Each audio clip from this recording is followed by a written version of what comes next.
Que signifie marcher pieds nus dans un rêve, et que devez-vous faire à la lumière de la parole de Dieu? C'est ce que nous allons voir dans cette vidéo. Bonjour et bienvenue dans votre chaîne consacrée aux explications des rêves et orientations à la lumière de la parole de Dieu. Si vous nous joignez pour la première fois, je m'appelle Benny Gabriel. Je vous invite à vous abonner, afin d'être toujours informé de nos nouvelles publications qui se font chaque mercredi et samedi à 15 h. N'hésitez surtout pas à nous parvenir votre rêve par WhatsApp sur ce numéro affiché, si jamais vous voudriez bien avoir notre version d'explication à la lumière de la parole de Dieu. Ainsi dit, rentrons dans notre rêve d'aujourd'hui. Comme d'habitude, la vidéo sera scindée en deux parties. La première partie sera consacrée à l'explication de notre rêve, alors que dans la deuxième partie, je veux partager avec vous ce que vous devez faire, afin de ne pas tomber dans le piège de l'ennemi. 1. Explication. Avant tout, lisons la Bible. Matthieu chapitre 3 verset 11, il est écrit, « Moi, je vous baptise d'eau, pour vous amener à la repentance, mais celui qui vient après moi est plus puissant que moi, et je ne suis pas digne de porter ses souliers. Lui, il vous baptisera du Saint-Esprit et de feu. » À entendre cette déclaration de Jean-Baptiste, vous comprendrez qu'il fait allusion à la responsabilité, à la mission que Christ devrait accomplir sur la terre. En d'autres termes, il voudrait juste dire qu'il n'est pas qualifié d'effectuer le travail ou d'accomplir la mission de Christ, qui est de donner sa vie afin que l'humanité soit sauvée. À la lumière de cette révélation, marcher pieds nus dans un rêve signifie évoluer dans la vie, à côté de ce que Dieu attend de vous. Ou encore, vous vous engagez à quelque chose, qui est en dehors de la volonté de Dieu pour vous. Voilà pourquoi Dieu vous interpelle, afin que vous rentriez sur la bonne voie, pour ne pas donner accès à l'ennemi dans votre vie. Écoutez, Dieu est partout, mais il ne s'engage pas dans toutes les voies. D'autres chemins que vous pouvez emprunter dans la vie, peuvent diminuer, voire même, vous déconnecter de la protection de Dieu. Ces chemins peuvent être vos actuelles fréquentations ou engagements que vous vous êtes liés, ou encore un nouveau projet que vous voudriez vous engager. Attention, la relation peut parfois être approuvée par Dieu, mais la façon dont vous vous y prenez ne vous protège pas. Suivez la vidéo jusqu'à la fin, car vous saurez ce qu'il faut faire. Proverbe 16 verset 3. Il est dit, « Recommande à l'Éternel tes œuvres, et tes projets réussiront. » Nous y reviendrons pour les recommandations. Deuxième signification, marcher pieds nus dans un rêve signifie perdre le zèle de l'Évangile. Éphésiens 6 verset 15. Ayez pour chaussure à vos pieds la disponibilité à servir la bonne nouvelle de la paix. Vous n'êtes plus disponible dans le service par lequel le Seigneur vous voyait. Vous serviez Dieu avec amour dans l'évangélisation, à l'intercession, au nettoyage, vous orientiez bien les gens par vos conseils. Mais pour une raison ou une autre, vous vous êtes rendu indisponible. Vous vous retirez de vos fonctions. Pour vous interpeller, le Seigneur vous montre dans le rêve que vous marchez pieds nus. Permettez-moi de vous poser une question. Un colonel en fonction et un autre sans fonction auront-ils les mêmes niveaux de protection? La réponse est non, car même un président honoraire n'a pas le même niveau de protection que le président en exercice. Lisons Exode chapitre 23 versets 25 à 27.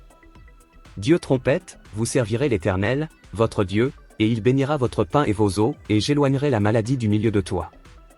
Il n'y aura dans ton pays ni femme qui avorte, ni femme stérile. Je remplirai le nombre de tes jours.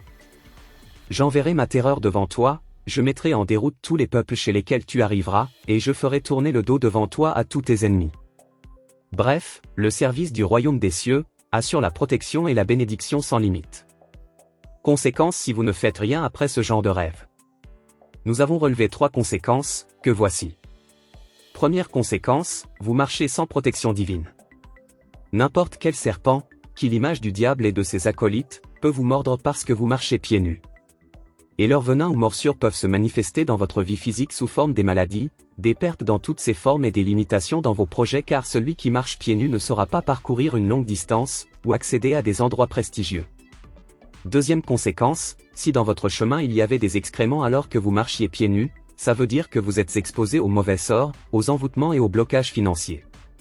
Cependant, s'il y avait de la boue ou des flaques d'eau sale, ça veut dire que vous êtes exposé aux calomnies et à la médisance, afin de ternir votre réputation et vous repousser loin de votre bénédiction. Troisième conséquence, vous perdez votre temps dans ce nouveau chemin ou nouveau engagement que vous vous êtes embarqué, car cela n'ira pas loin. Cela ne vous profitera pas, simplement parce que Dieu n'y est pas. Point 2, que faire? Comme je l'ai toujours dit, rêver ce n'est pas un problème, car tout le monde peut rêver n'importe quoi, voire même le rêve le plus horrible qu'il soit. Mais le vrai problème c'est ce que vous faites après votre rêve. Vos actions après votre rêve détermineront si celui-ci, c'est-à-dire le rêve, va se réaliser ou non. Quel qu'il soit, bon ou mauvais. Mais par le cas de notre rêve, lorsque vous vous êtes vu marcher pieds nus dans le rêve, faites les 3 choses suivantes. 1. Asseyez-vous et essayez de passer à revue vos actuelles fréquentations. Pourquoi fréquentez-vous cet homme ou cette femme? Où allez-vous ces derniers temps avec lui?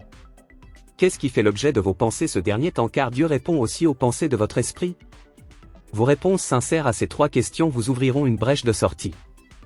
Vous entendrez en vous une voix douce qui dira ce que vous devez faire. Tentez l'expérience et vous me croirez. 2. Que faites-vous comme service pour l'avancement du royaume des cieux? Si c'est l'intercession, l'évangélisation, accueil, le nettoyage, etc., prenez maintenant l'engagement de le faire avec votre cœur, car votre bonheur en dépend. Rallumez le feu d'amour que l'ennemi cherche à éteindre pour ce que vous faites pour Dieu, et le Seigneur vous bénira. 3. Faites comme le prophète Ésaïe, dans Ésaïe chapitre 6 verset 8. Il dit, « J'entendis la voix du Seigneur, disant, Qui enverrai-je, et qui marchera pour nous? Je répondis, Me voici, envoie-moi. » C'est exactement la phrase que Dieu voudrait bien entendre de vous, juste après ce genre de rêve. Me voici, Seigneur, envoie-moi, me voici, dirige-moi. Me voici, déconnecte-moi de toute mauvaise fréquentation et engagement qui m'éloigne de toi. Prenez aussi la prière de psalmiste dans Psaume 139 versets 23 à 24, Sonde-moi, ô Dieu, et connais mon cœur. Éprouve-moi, et connais mes pensées. Regarde si je suis sur une mauvaise voie, et conduis-moi sur la voie de l'éternité. Que Dieu vous enseigne ses voies, et vous conduit sur le chemin qu'il a tracé depuis l'éternité pour vous. Si la vidéo vous a plu, ne quittez pas sans vous abonner, de la liker, et aussi de la partager afin que beaucoup de personnes puissent en bénéficier, et sauver ainsi leur âme. Si vous faites cela, Dieu vous bénira abondamment. Que Dieu vous bénisse, à la prochaine vidéo.